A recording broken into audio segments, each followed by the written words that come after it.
بسم الله الرحمن الرحيم.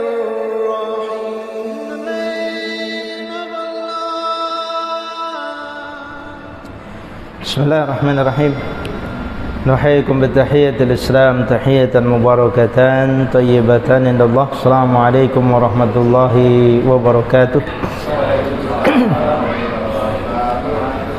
إن الحمد لله نحمده ونستعينه ونستغفره ونعوذ بالله من شرور أنفسنا ومن سيئات أعمالنا. من يهده الله فلا مضل له ومن يضلله فلا هادي له. أشهد أن لا إله إلا الله وحده لا شريك له وأشهد أن محمدا عبده ورسوله وهو الصادق المصدوق ونصح الأمة وبلغ الرسالة وأدى الأمانة وجاهد في سبيل الله حق جهاده لا نبي ولا رسول بعده. قال الله تعالى في كتابه الكريم وهو أصدق القائلين وأحسن القائلين: أعوذ بالله من الشيطان الرجيم. يا أيها الذين آمنوا اتقوا الله حق تقاته ولا تموتن إلا وأنتم مسلمون. وقال أيضا: يا أيها الذين آمنوا اتقوا الله وقولوا قولا سديدا يصلح لكم أعمالكم ويغفر لكم ذنوبكم ومن يطع الله ورسوله فقد فاز فوزا عظيما. قال رسول عليه الصلاة والسلام في حديثه: اتق الله حيثما كنت واتبع السيئة الحسنة تمحوها وخالق الناس بخلق حسن. Pertama-tama segala puja dan puji syukur kita panjatkan kehadirat Allah Subhanahu wa taala, Rabb semesta alam, penguasa jagat raya, pencipta alam semesta. Pada kesempatan petang hari menjelang malam ini biiznillah biaqdarillah, Allah masih memberikan kesehatan, kesempatan, kekuatan sekaligus kemampuan untuk bisa berkumpul di tempat ini dalam rangka memenuhi panggilan Allah, dalam rangka melakukan kewajiban kita selaku kaum muslimin, yaitu melaksanakan ibadah salat maghrib secara berjamaah yang kemudian diikuti dengan kegiatan ta'lim. Selawat dan salam juga tidak lupa dan lalai kita sanjungkan kepada uswah kedua kita, tauladan kita, manusia pilihan Nabi akhir zaman Muhammad bin Abdullah sallallahu alaihi wasallam. Semoga salawat dan salam tercurah pada beliau, keluarganya, para sahabatnya, para tabi'in, tabi'ut tabi'in, dan orang-orang yang senantiasa mengikuti, menjalankan, mengamalkan serta mendakwahkan dari sunnah-sunnah beliau alaihi salatu wassalam. Jemaah kaum muslimin, bapak-bapak, saudara-saudara yang dirahmati Allah Subhanahu wa taala, pada kesempatan petang hari ini alhamdulillah kita kembali dipertemukan oleh Allah Subhanahu wa taala sebagaimana biasa setiap Sabtu malam Ahad. Pada setiap bulannya kita akan mengkaji tulisan-tulisan dari para ulama, baik itu merupakan untaian nasihat, hikmah, maupun sebagian yang dinukil dari ayat-ayat Al-Quran maupun hadis-hadis Nabi SAW, kemudian dikumpulkan menjadi sebuah ilmu yang bermanfaat bagi kita. Dan pada malam hari ini, ya mungkin juga pada kesempatan yang akan datang, kita berusaha untuk menyelesaikan sebuah kutip kecil yang ditulis oleh Syekh Mahmud Al-Misri. Syekh Mahmud Al-Misri hafizahullah ta'ala, beliau dikenal sebagai mu'arrikh. Mu'arrikh maknanya adalah ahli tarikh, ahli sejarah. Beliau punya kitab namanya Ashabur Rasul, yaitu para sahabat Rasul. Beliau mengumpulkan kurang lebih 140 lebih sahabat Nabi yang beliau tulis dalam kitab tersebut. Sudah diterjemahkan, ada 2 jilid. Kemudian beliau juga menulis biografi Rasul alaihi salatu wasallam, yaitu Sirah Nabawiyah, yang mungkin apabila kita melihat dan membaca kitab Sirah Nabawiyah tidak akan lepas dari 2 nama beken, 2 nama keren, dan 2 nama terkenal, yaitu Syekh Saifur Rahman Al-Mubarakfuri serta Syekh Ibnu Hisham rahimahumallah. 2 orang yang banyak menorehkan kitab-kitab tarikh, yang mana kitab tersebut kita bisa ambil manfaatnya ketika menjelaskan perjalanan hidup Nabi. Akan tapi Syekh Mahmud Al-Misri juga memiliki kitab tersebut, ya, yang beliau tulis dan beliau nukil dari ucapan-ucapan ulama terdahulu tentang perjalanan hidup dari Nabi alaihi salatu wasallam. Dan kutip kecil yang ditulis oleh beliau ini diberi judul Arba'una Sababan Litakfiri Dunubi, yaitu ada 40 sebab seseorang bisa digugurkan dosa-dosanya. Ya, bahasa mudahnya adalah amalan pelebur atau penggugur dosa. Walaupun ketika ditilik nanti disebutkan dalam mukadimahnya, beliau menyebutkan dulu ada 10 hal atau 11, yang mana dalam 11 poin ini beliau menjelaskan tentang sebab isqat, yaitu gugurnya hukuman yang akan diberikan kepada seseorang disebabkan karena amalan tertentu yang dia lakukan. Sebagaimana mungkin sering kita dengar dalam sebuah hukum pidana, ya, ketika ada seseorang yang melakukan pelanggaran kriminalitas kemudian mendapatkan hukuman, maka bisa jadi hukumannya tidak jadi diberikan atau minimal hukumannya dipotong. Ya, dalam hal ini hukumannya mendapatkan remisi, grasi dan seterusnya, istilah-istilah yang ada dalam dunia hukum. Dalam mukadimahnya beliau menyebutkan fa innal mu'mina lam yakhluqhu Allahu jalla wa ala ma'suman minadz-dzunubi wal khataya. Seorang mukmin orang yang beriman, Allah Subhanahu wa taala tidaklah ciptakan dia ma'suman, dalam kondisi maksum, tanpa dosa. Setiap orang yang Allah ciptakan selain Nabi SAW pasti tidak terbebas dari yang namanya adzunub wal khotoya, yaitu dosa dan kesalahan. Bal innahu yuti'u rabbahu wa yajtahidu fi ta'atihi qadra istita'atihi. Bahkan seorang mukmin dia diharuskan untuk melakukan ketaatan kepada Rabb-Nya, dan dia bersungguh-sungguh dalam melakukan ketaatan tersebut sesuai dengan kemampuannya. Pernah saya sampaikan bahwasanya di antara makhluk-makhluk Allah yang diwajibkan dan diharuskan untuk melakukan ketaatan kepadanya ada 3 jenis. Jenis malaikat, jenis kita manusia, dan jenis jin. Malaikat Allah Subhanahu wa taala telah setting dan plot mereka tidak mungkin melakukan perbuatan maksiat. Hal ini tidak lepas karena Allah Subhanahu wa taala tidak memberikan hawa nafsu kepada para malaikat. Sehingga Allah katakan di dalam surat At-Tahrim, ma amarahum wa yaf'aluna ma yu'marun. Tidaklah mereka mengerjakan sesuatu kecuali yang dikerjakan ini sudah diperintahkan kepada mereka. Sehingga dari sini kita bisa ambil kesimpulan bahwa tidak ada yang istimewa dari sisi malaikat, dari sisi ketaatan mereka kepada Allah, karena memang mereka sudah dibuat oleh Allah, disetting dan diplot hanya untuk melakukan ketaatan. Tinggal menyisakan 2, yaitu kelompok kita manusia dan jin, yang disebut oleh para ulama sebagai tsaqilain, yaitu 2 pemberat. Bahkan Allah Subhanahu wa taala menyebutkan salah satunya manusia akan menjadi bahan bakar dari neraka. Ketika Allah Subhanahu wa taala mengatakan waquduhan nasu wal hijarah, bahan bakar daripada neraka adalah manusia dan bebatuan.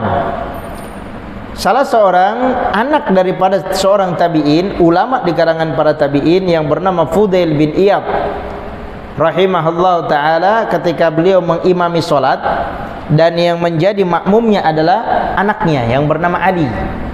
Ketika bapaknya yaitu Fudail bin Iyad membaca ayat ini, ya ayyuhallazina amanu qu anfusakum wa ahlikum nara wa quduhan nas wal hijarah, bahan bakar neraka dari manusia dan bebatuan.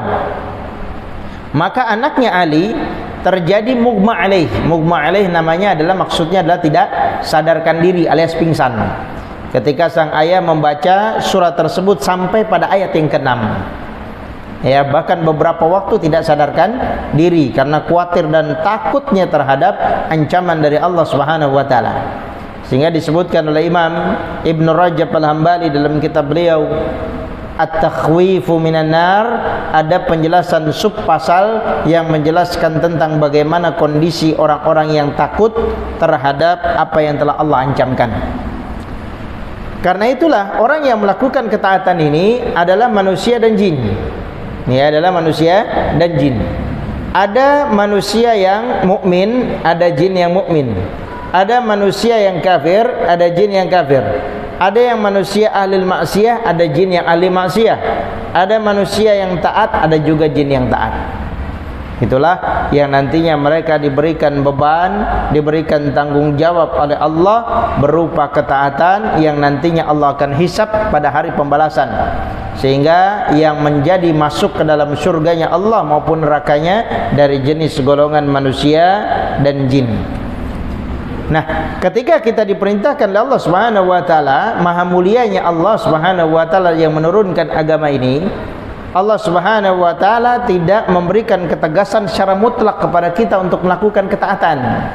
Banyak toleransi yang diberikan oleh Allah kepada orang-orang khusus yang memang dikhususkan karena tidak mampu. Karena itulah dalam hal ketaatan qadra istita'atihi, sesuai dengan kemampuannya.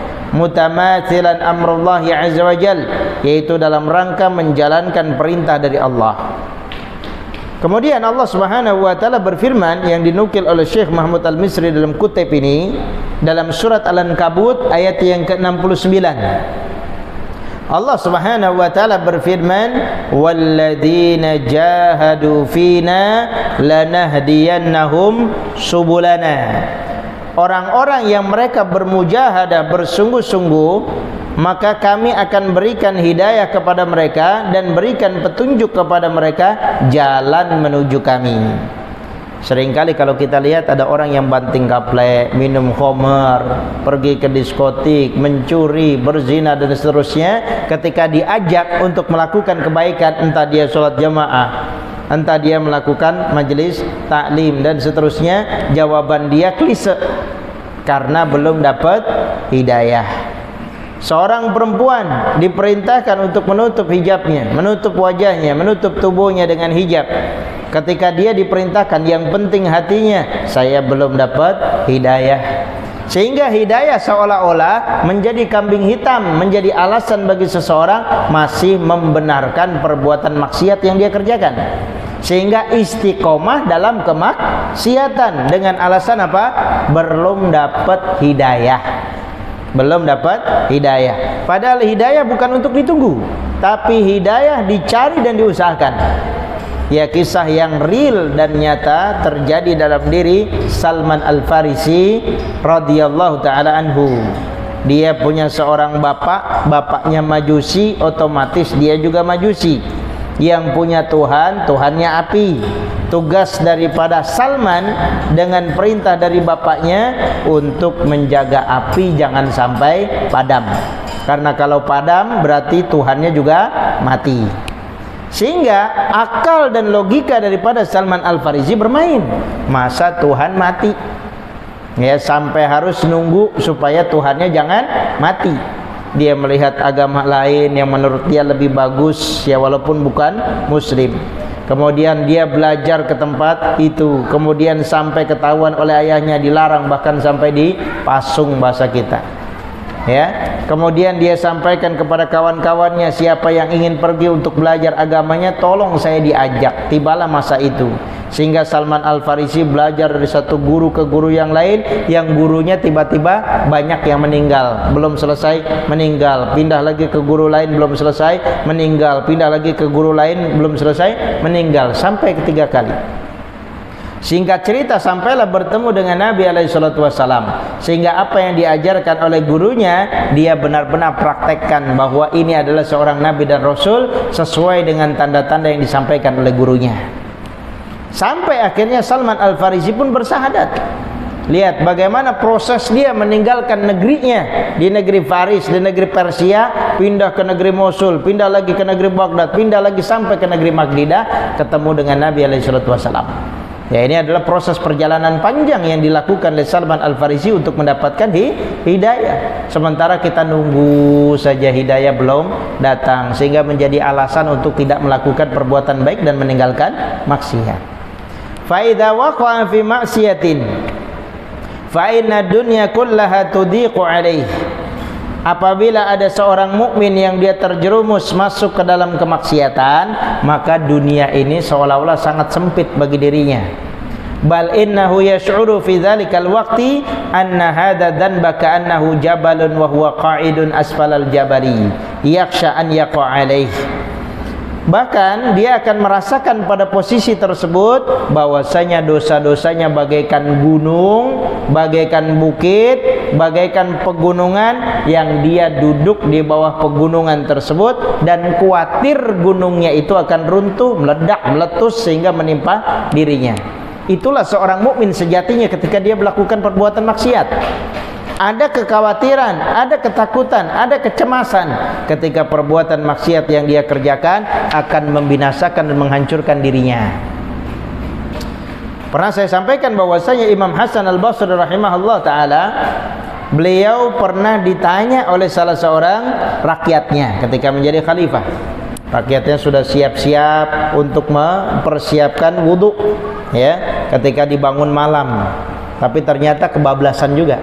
Padahal air sudah disiapkan untuk wudhu. Jangan dibilang bahwa airnya seperti sekarang, ya, tinggal buka keran keluar. Ya, dia harus bersusah payah untuk mendapatkan air. Artinya sudah niat benar-benar tengah malam untuk bangun. Ya, bersujud kepada Allah, tapi kebablasan lagi, kesiangan lagi. Akhirnya diadukan kepada Hasan Al-Basri.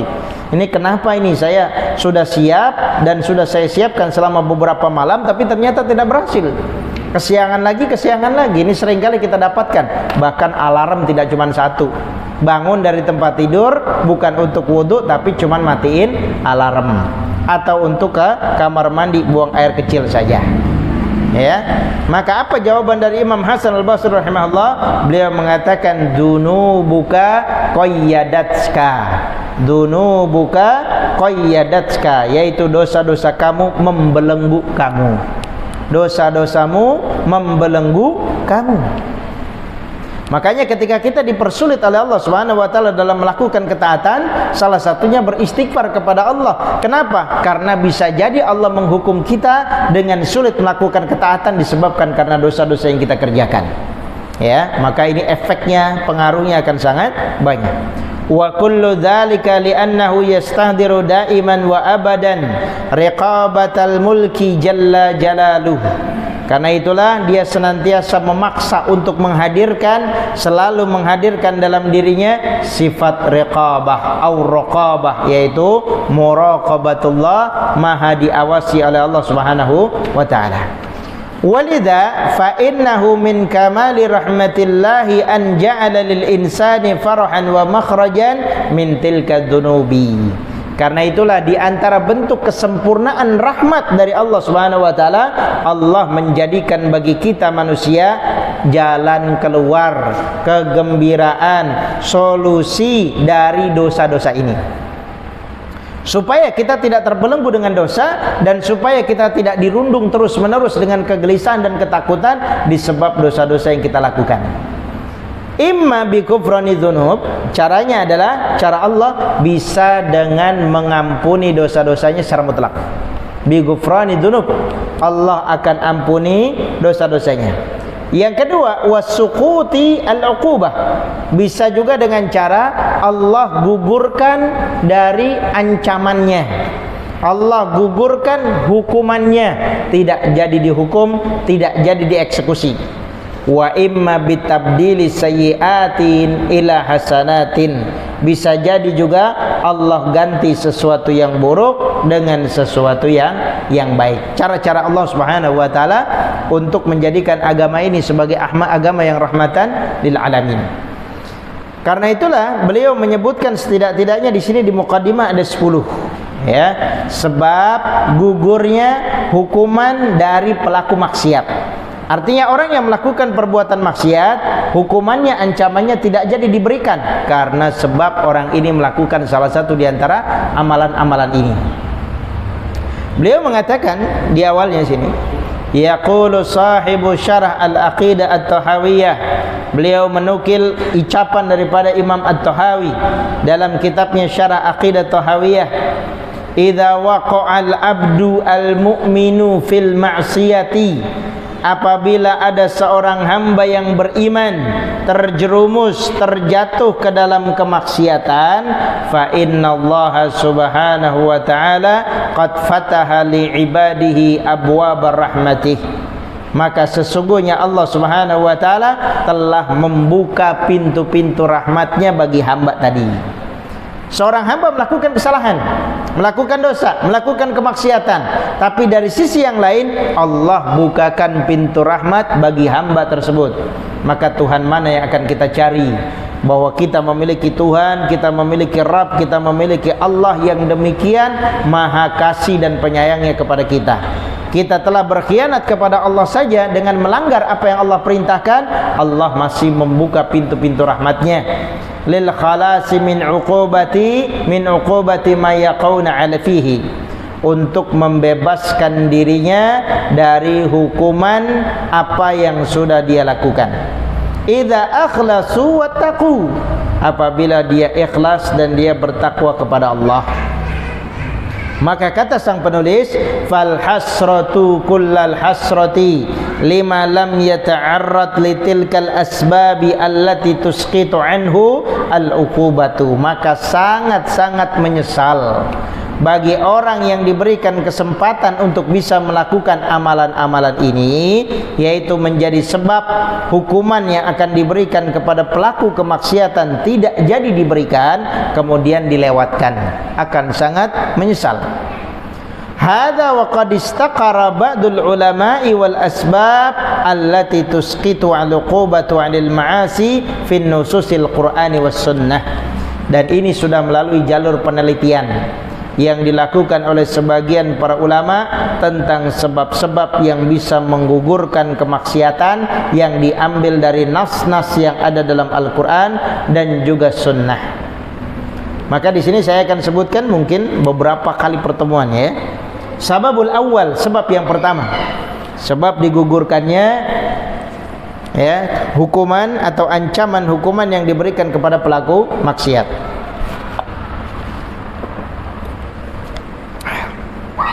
Yang pertama adalah at-taubah, yaitu taubat. Ini adalah cara kita ketika kita melakukan kemaksiatan kepada Allah. Karena yang kita kerjakan adalah kemaksiatan kepada Allah, maka caranya adalah bertaubat. Beda kasusnya ketika kesalahan ini kita lakukan kepada semua makhluk, sama manusia, maka kita minta keridhaan kepada makhluk itu. Ya, setelah dia ridha, minta ampun kepada Allah Subhanahu wa ta'ala dengan apa yang kita kerjakan. Tapi apabila kesalahan dan dosa ini kita lakukan kepada Allah, maka caranya adalah bertaubat, khususnya adalah dosa-dosa besar. Allah Subhanahu wa ta'ala berfirman di dalam surat Maryam ayat 59 sampai 60. Allah Subhanahu wa ta'ala berfirman, a'udzu billahi minasyaitonir rajim. فَخَلَفَ مِنْ بَعْدِهِمْ خَلْفٌ أَضَاعُوا الصَّلَاةَ وَاتَّبَعُوا الشَّهَوَاتِ فَسَوْفَ يَلْقَوْنَ غَيًّا إِلَّا مَنْ تَابَ وَآمَنَ وَعَمِلَ صَالِحًا فَأُولَئِكَ يَدْخُلُونَ الْجَنَّةَ وَلَا يُظْلَمُونَ شَيْئًا. Allah Subhanahu wa ta'ala berfirman dalam ayat ini bahwa setelah kita akan Allah Subhanahu wa ta'ala ciptakan generasi-generasi yang mereka ada'u shalah, mereka meremehkan salat, wattaba'u syahawat, dan mereka memperturutkan hawa nafsunya. Fasaufa yalqauna ghayya, maka mereka Allah Subhanahu wa ta'ala akan cemplungkan, jerumuskan, masukkan ke dalam siksa dan adab. Illa, kecuali man taba, satu orang yang bertaubat, wa amana, dan beriman, wa amila salihan, dan beramal soleh. Taubat, beriman, beramal soleh. Faulaika yadkhulunal jannah, mereka itu akan Allah masukkan ke dalam syurga. Wala yuzlamuna syai'a, mereka tidak akan dizalimi sedikit pun. Tidak akan dizalimi sedikit pun bagi orang-orang yang dikecualikan oleh Allah, yaitu orang-orang yang bertaubat, melakukan, beriman, dan juga melakukan amal soleh. Masih banyak ayat-ayat yang lain, salah satu yang terkenal dalam surat Shaf ketika Allah Subhanahu wa ta'ala sampaikan, ya ayyuhalladzina amanu tubu ilallahi taubatan nasuha. Wahai orang-orang yang beriman, taubatlah kalian kepada Allah dengan sebenar-benarnya taubat alias taubat nasuh. Yang dimaksud taubat dan nasuha adalah beberapa cara, beberapa hal yang perlu diperhatikan, yang ini bisa menggugurkan adab atau hukuman yang akan diberikan kepada pelaku maksiat. Wahia al-khalisatu an-nabi'atu minal qalbi, yaitu sebuah taubat yang murni, yang muncul dari dalam hati, bukan hanya sekedar omongan belaka, ucapan saja. La al-muqtasiratu 'ala an-nutqi bilisan, bukanlah muktasirah, yaitu bukan terbatas kepada nutq, yaitu ucapan dengan lisan saja. Banyak orang yang mengucapkan, ya dah saya bertobat dah. Ya. Jadi banyak kasus-kasus yang terjadi, orang sampai mengucapkan demi Allah untuk menutupi apa? Kebohongannya. Sampai mengucapkan demi Allah agar selamat dari apa? Hukuman dunia, walaupun dia mungkin tidak bisa selamat dari kehidupan akhirat. Ya, kadang-kadang yang mengetahui halal dan haram sampai disebutkan oleh salah seorang ulama yang bernama Malik bin Dinar rahimahullah taala, beliau menyampaikan seekor kucing kadang-kadang lebih mengetahui tentang halal dan haram daripada manusia. Kalau kita pikir apa ya pengaruhnya? Masa kucing bisa tahu yang halal dan haram? Karena pada prinsipnya orang makan sesuatu yang halal menenangkan dan menenteramkan, tapi orang makan sesuatu yang haram bikin dia tidak tenang. Itu prinsipnya demikian. Ya, beliau ceritakan ya bahwa kalau seekor kucing kita kasih makan, ya misalnya kita lagi makan ikan, lagi makan ayam, lagi makan daging, kemudian kita kasih itu kucing. Yang ada di samping kita meow meow meow, kita kasih kucing. Kucing itu apa yang akan terjadi? Dia akan makan di situ di samping kita dengan tenang. Ya, dia akan makan di samping kita dengan tenang. Tapi kalau kita lagi makan, kita lupa, misalnya ada telepon atau masuk dulu piringnya kita taruh di meja, tiba-tiba dijamret, disambar oleh kucing. Apa yang dilakukan? Kucing itu tidak mungkin makan di situ, tapi dibungkus, ya, dibawa pergi. Kenapa? Karena dia tahu kalau makan di situ bahaya efeknya. Pasti yang punya ikan, yaitu kita yang lagi makan, akan marah. Bisa jadi disiram air, bisa jadi digebuk, bisa jadi ditendang dan lain-lain. Karena efeknya dia tahu itu tidak halal bagi dirinya. Ya, itu seekor kucing. Ya, yang diceritakan oleh Malik bin Dinar. Ya, ini juga pernah dibuktikan oleh ulama yang lain, yaitu Malik bin Anas. Ya, rahimahullah ta'ala, ketika beliau pernah mengetes, pengen mencari tahu, ya, ketika dia sedang makan, kemudian piring yang berisi ikan dia letakkan di meja, kemudian dimakan oleh si kucing, dibawa pergi, diikuti oleh siapa? Oleh Imam Malik. Ini kucing mau makan ikan di mana sih? Dibawa pergi gitu ya. Ternyata ikan yang dimakan dan digigit oleh kucing ini dimasukkan ke dalam sebuah lubang. Ya, dimasukkan ke dalam sebuah lubang. Nah, dia berpikir bahwa di lubang itu mungkin ada anak-anaknya, ada anak-anak kucing, yang ini merupakan orang tua dari si kucing ini yang memberikan makan atau mencari makan buat si anak-anaknya. Ya, sehingga Imam Malik ya sudah mulai ikhlas, ya udah biarinlah ini kucingnya makan. Tapi ternyata begitu dilihat lubangnya, apa yang terjadi? Bukanlah anak-anak kucing, tapi seekor ular yang matanya buta. Seekor ular yang matanya buta. Allah Subhanahu wa taala padahal jadikan kucing dengan ular sering tidak akur, bahkan musuh-musuhan. Tapi Allah Subhanahu wa taala menggerakkan hati kucing untuk memberikan makan kepada seekor ular yang matanya buta, tidak akan mungkin bisa memberikan makan dengan sendirinya. Ya, Allah Subhanahu wa taala zat yang maha kuasa, zat pemberi rezeki kepada setiap orang, setiap makhluknya. Nah, wa hiya ma yusibu ad-nadamu ala ma fata minal ma'asi, yaitu dia ada unsur penyesalan dari perbuatan yang dilakukan berupa kemaksiatan, wal azmu ala adamil audah, dan juga dia berazam, berkomitmen untuk tidak mengulanginya lagi, wa amalus shalihat, dan beramal soleh. Inilah hakikatnya. Yang pertama, seorang akan digugurkan ancaman hukuman yang akan diberikan kepadanya asalkan dia bertaubat kepada Allah. Sehingga Allah Subhanahu wa taala sampaikan dalam surat Az-Zumar ayat 53, "Qul ya ibadi alladzina asrafu ala anfusihim la taqnatu min rahmatillah innallaha yaghfiru dzunuba jami'a innahu huwal ghafurur rahim. Katakanlah wahai hamba-hambaku yang mereka telah berbuat berlebih-lebihan, melampaui batas terhadap diri mereka, la taqnatu min rahmatillah, janganlah kalian putus asa dari rahmat Allah, sesungguhnya Allah mengampuni semua dosa. Allah mengampuni semua dosa, dengan catatan orang yang melakukan dosa tersebut bertaubat. Inilah kesempatan yang Allah berikan kepada kita semua yang ada di sini, bahkan kepada saudara-saudara kita semua yang masih hidup, ya, bahwa Allah Subhanahu wa taala tidak akan membiarkan kita begitu saja terombang-ambing dalam kemaksiatan tanpa memberikan celah bagi kita untuk diampuni. Salah satunya dengan taubat. Yang kedua adalah al-istighfar. Ya, yang kedua, sebab kedua pelebur dosa adalah al-istighfar. Istighfar diambil dari kalimat ghafara yaghfiru ghufranan, diambil dari 3 huruf, kemudian ditambahkan 3 huruf alif, sin dan ta, berubah wazannya menjadi istaf'ala, yaitu istaghfara. Kalau tambahan dengan tambahan alif, sin dan ta, maknanya adalah litolab. Ya, kalau ghafara adalah mengampuni, kalau istaghfara maknanya minta ampun. Sehingga orang yang beristighfar telah merendahkan dirinya di hadapan Allah Subhanahu wa taala dengan adanya penyesalan yang muncul dari dalam dirinya. Seringkali orang, ya, kalau masalah istighfar itu seringkali dengan beberapa sebab. Satu, karena kaget.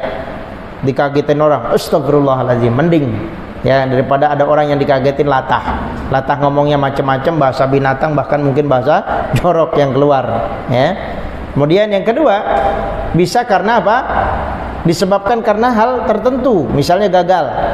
Dia gagal menikah, gagal bekerja, anaknya gagal dalam pendidikannya, dia beristighfar. Padahal ya identiknya orang yang beristighfar adalah sesuatu yang tidak mengenakan, menyengsarakan dan menyusahkan. Ya, padahal Allah Subhanahu wa taala ketika terjadi peristiwa Fathu Mekah pada tahun 8 Hijriah, itu kaum muslimin datang ke negeri Mekah dari muhajirin, yaitu dari negeri Madinah, tanpa adanya peperangan menaklukkan kota Mekah pada tahun 8 Hijriah ketika membangun kekuatan di negeri Madinah selama 10 tahun. Apa yang terjadi? Itu kemenangan besar. Artinya euforia yang terjadi di kalangan kaum muslimin, Nabi dan para sahabatnya. Tapi Allah Subhanahu wa taala sampaikan dalam surat An-Nasr, fasabbih bihamdi rabbika wastaghfir. Kata Allah Subhanahu wa taala, maka bertasbihlah atas nama Tuhanmu dan beristighfarlah. Padahal kondisinya sedang bahagia, sedang senang, sedang gembira karena terjadi peristiwa Fathu Mekah. Ya, di mana Rasulullah dan para sahabatnya bisa masuk ke negeri Mekah, bahkan masuk ke Masjidil Haram dan bebas untuk menghancurkan berbagai macam berhala yang jumlahnya hampir 360 berhala. Dihancurkan semuanya tanpa adanya pertumpahan darah sedikit pun. Ya, tapi Allah tetap memerintahkan kepada nabinya untuk beristighfar kepada Allah, minta ampun, ya, kepada Allah Azza wa Jalla. Sehingga Allah Subhanahu wa taala sebutkan dalam ayat surat Al-Anfal ayat 33 yang dinukil oleh sang penulis. Allah Subhanahu wa taala sebutkan, wa ma kana Allahu mu'adzibahum wa hum yastaghfirun. Tidaklah Allah Subhanahu wa taala akan mengadab mereka sementara mereka masih beristighfar kepada Allah. Ini yang seharusnya kita camkan, kita perhatikan. Allah tidak akan memberikan malah berbahaya, malapetaka, adab kepada suatu kaum selama mereka masih ada istighfar kepada Allah, minta ampun kepada Allah. Seringkali kita saksikan bencana-bencana yang terjadi, termasuk di Aceh dulu ketika tsunami, ya, termasuk ketika di Palu terjadi gempa dan tsunami. Ternyata di situ mulai terkuak banyaknya kemaksiatan yang terjadi. Ya, banyak yang kemaksiatan yang terjadi. Selama kita masih banyak beristighfar, Allah Subhanahu wa taala tidak akan memberikan adabnya kepada suatu kaum. Ya, kepada suatu kaum. Ya, saya punya tetangga ya di Jakarta. Dulu tahun-tahun saya masih kecil, Ya, beliau ini satu nasib dengan ibu saya. Ibu saya itu jualan ikan basah ya di pasar Kebayoran Lama. Ya, sempat beberapa tahun lamanya beliau jualan di sana bersama dengan tetangganya ini, karena tetangganya ini yang ngajak.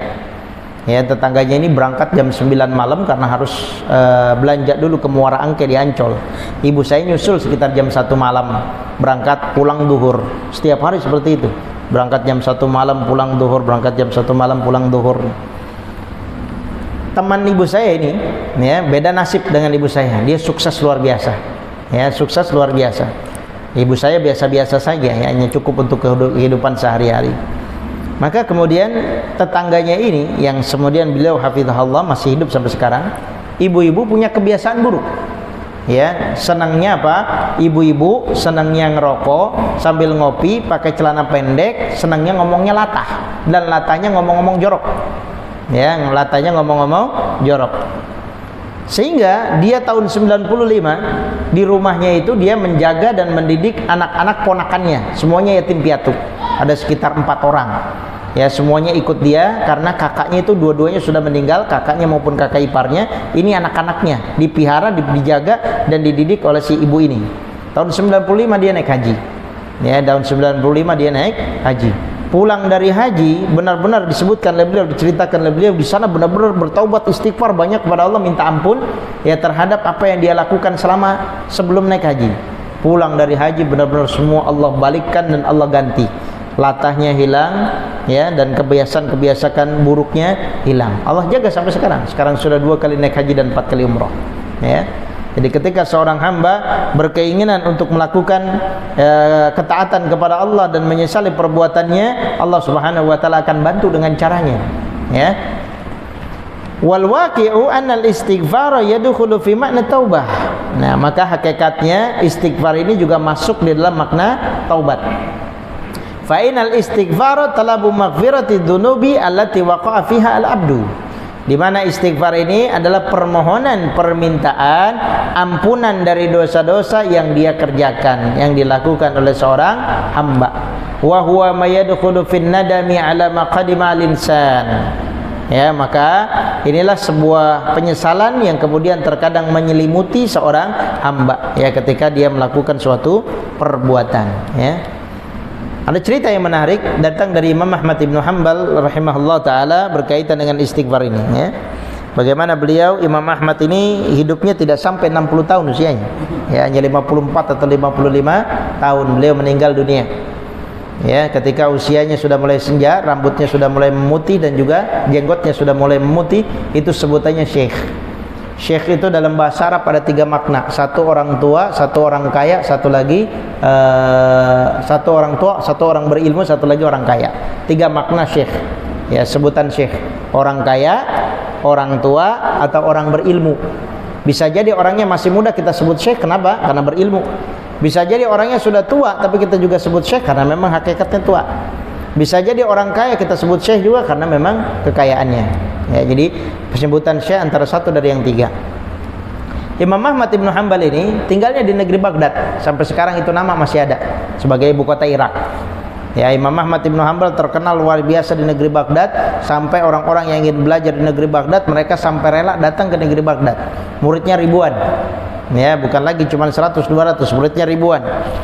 Nah, ketika beliau sudah usia senja, beliau minta izin kepada ribuan muridnya untuk pergi ke negeri Basrah namanya. Negeri Basrah yang ada di Persia, jaraknya sekitar 300 mil. Ya, dari negeri Baghdad ke negeri Persia atau ke negeri Basrah. Tidak ada kendaraan tentu saja kecuali kendaraan yang digunakan untuk pergi ya, kecuali seperti keledai, ya kuda, unta dan yang semisal dengannya. Maka ketika dia minta izin kepada murid-muridnya, murid-muridnya sama-sama mengajukan diri, saya akan temani Syekh, saya akan temanin Anda menuju ke negeri Basrah. Ditanya oleh murid-muridnya, mau ketemu siapa, ke sana mau ngapain, dalam rangka apa gitu ya. Jawaban Imam Ahmad tidak tahu. Dan dia tidak mau ditemani oleh siapapun di antara muridnya, pengen pergi sendirian dan nggak tahu mau kemana, mau ketemu siapa dan mau ngapain. Hati nuraninya mengatakan dia pengen pergi ke negeri Basrah. Sampainya di negeri Basrah yang jaraknya 300 mil, tentu saja dilakukan selama beberapa hari. Sampai di negeri Basrah di waktu Isya, beliau pun sholat dengan jemaah mukim di salah satu masjid yang ada di negeri Basrah. Setelah selesai, namanya orang sudah tua, capek, lelah, dia rebahan, tidur-tiduran di masjid. Ya, sebagaimana kita, musola maupun masjidnya ada penjaga masjid yang disebut marbot. Nah, marbotnya ini melihat ada orang tua tidur dalam masjid, diusir. Imam Ahmad Ibnu Hanbal diusir karena tidur dalam masjid. Diusir karena tidur dalam masjid. Dan Imam Ahmad, kita teladani ketawaduannya luar biasa. Dia tidak mengatakan, saya Ahmad bin Hanbal, jangan main-main ente sama saya ulama besar, tidak. Ya, maka Imam Ahmad ikut ya apa kata yang dilakukan oleh marbot. Karena saking capeknya, lelahnya, beliau teruskan tidurnya di teras masjid. Ya, keluar dari masjid, tidur di teras masjid. Marbot ngelihat lagi, kenapa kamu masih tidur ini, Syekh, gitu ya. Syekhnya di sini yang dimaksud adalah orang tua, karena rambut sama jenggotnya sudah mulai putih. Sampai terjadi dorong-dorongan, disebutkan dalam kitab Manaqib Imam Ahmad. Imam Ahmad sampai didorong-dorong dari teras masjid sampai ke jalan, karena sang marbot itu nggak rela kalau Imam Ahmad itu tidur di masjid, termasuk di terasnya. Nah, di sampingnya itu ada khobas, ada makbas. Makbas itu pabrik pembuat roti, ya, home industry bikin roti. Di dalamnya ada khobas. Khobas itu orang yang suka bikin rotinya. Dia melihat ada orang tua didorong-dorong sama marbot masjid. Hati nuraninya mulai berbicara, kasihan sama orang tua, ya. Maka dia bilang, ya, man anta, siapa kamu, gitu ya. Imam Ahmad mengatakan, ana musafir jitu min makanin ba'id uridul istiraha. Saya itu musafir, saya datang dari tempat jauh, saya cuma pengen istirahat doang. Mana'ani harisul masjid. Tapi penjaga masjid mencegah saya, tidak boleh tidur di masjid. Kasihan, ya, sang khobas itu pembuat roti kasihan kepada Imam Ahmad karena sudah tua. Silakan kamu masuk istirahat di rumah saya. Ya, tapi rumah saya sederhana, kecil. Nah, silakan dinikmati apa adanya. Maka masuklah Imam Ahmad. Di dalamnya Imam Ahmad Ibnu Hanbal melihat pemandangan-pemandangan yang sangat menakjubkan. Salah satunya apa? Ketika ditanya jawab, TikTok gitu ya, tanya jawab, satu tanya dia menjawab, tanya menjawab. Di sela-sela itu, maka sang pembuat roti selalu beristighfar kepada Allah. Ya, ketika tidak ditanya oleh Imam Ahmad, dia selalu beristighfar kepada Allah. Masukin gandum dia beristighfar, masukin tepung, telur, susu, air, dia beristighfar kepada Allah. Sehingga membuat Imam Ahmad kagum, ya, dan terkesan dengan apa yang dilakukan oleh sang pembuat roti ini. Muncullah pertanyaan dalam Imam Ahmad, ya, mengatakan kepada pembuat roti ini, Anda sudah berapa lama, ya, ketika beraktivitas ini beristighfar? Maka sang pembuat roti ini mengatakan, saya sudah 30 tahun bikin roti. Saya sudah 30 tahun bikin roti. Sejak awal saya buat roti, saya selalu membiasakan di sela-sela aktivitas saya untuk beristighfar sampai sekarang. Maka ditanya oleh Imam Ahmad, "Ma samaratu fi'luk?" Apa kira-kira hasilnya selama 30 tahun kamu beristighfar? Apa hasilnya? Ya, maka kata laki-laki tersebut atau kata pembuat roti tersebut, semua yang saya pinta dan saya inginkan Allah berikan. Semuanya. Saya pengen keluarga yang sakinah, mawaddah, warahmah, harmonis, Allah berikan. Saya pengen punya anak-anak yang soleh, soleha, Allah berikan. Saya pengen tempat usaha, Allah berikan. Saya pengen punya usaha yang lancar, rezeki untuk memberikan nafkah kepada keluarga saya, Allah berikan. Semuanya Allah kasih dengan sebab kebiasaan istighfar yang saya kerjakan, kecuali satu yang Allah belum kabulkan permohonan dan permintaan saya, hanya satu, sampai sekarang belum Allah kabulkan. Maka Imam Ahmad penasaran, apa itu? Maka laki-laki itu mengatakan, saya pengen ketemu Imam Ahmad. Ya, saya pengen ketemu Imam Ahmad Ibnu Hanbal. Ternyata Imam Ahmad di mana? Di hadapan orang ini. Menangislah Imam Ahmad Ibnu Hanbal sambil memeluk sang pembuat roti. Subhanallah, dengan bertakbir kepada Allah bahwa Allah Subhanahu wa taala menggerakkan hati seorang ulama besar yang bernama Imam Ahmad Ibnu Hanbal harus meninggalkan ribuan muridnya yang butuh kepada Imam Ahmad secara ilmu untuk memenuhi panggilan dari langit yang ketika Allah menggugahkan dan mengabulkan dari keinginan seorang pembuat roti. Karena sebab istighfarnya bisa mendatangkan Imam Ahmad jauh-jauh dari negeri Baghdad ke negeri Basrah. Subhanallah. Ini merupakan salah satu di antara fungsi-fungsi dan hal yang akan didapatkan oleh seorang muslim ketika dia beristighfar kepada Allah Subhanahu wa taala, ya. Ini baru 2 ya yang kita bahas pada kesempatan kali ini dari 10. ya, dari 10 yang disebutkan oleh beliau baru mukadimahnya. Nah, sisanya nanti ada 40 penggugur atau amalan-amalan dosa yang nanti akan kita sebutkan secara singkat. Jadi kita insyaallah akan mengistiqamahkan mempelajari dan membaca kitab ini atau kutip lebih tepatnya, karena secara halaman cuman tidak sampai 33 halaman saja ya. 33 halaman mungkin butuh sekitar 4 atau ya 3 atau 4 pertemuan insyaallah.